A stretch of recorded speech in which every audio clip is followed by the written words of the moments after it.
अण्णा 11 मोठा संघाने टॉस जिंकला आणि प्रथम बॅटिंग करण्याचा निर्णय घेतला म्हणजे जुमापट्टी टीमला प्रथम फिल्डिंग करावी लागणार आहे। दोन्ही संघ आपण लगेचच तयार राहा। अण्णा 11 मोठा आणि त्याचबरोबर जुमापट्टी दोन संघादरम्यान नेक्स्ट लढत पाहायला मिळेल आपल्याला दुसऱ्या फेरीतला दुसरा सामना।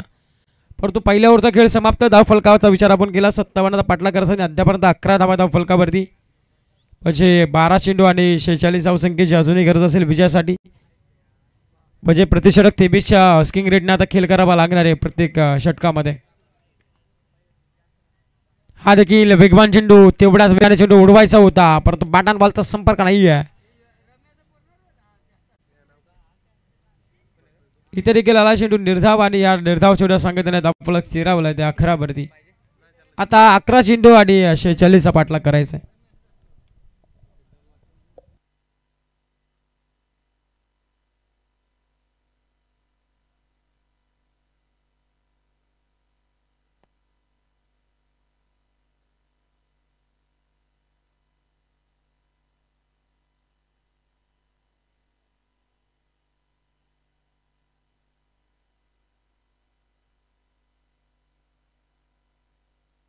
हा देखील आपण पाहतो चेंडू लगातारचे 3 चेंडू निर्धाव आलेत। निर्धावच्या संघटनेने 11 धावा धाव फलकावरती लागल्या जातात। टीम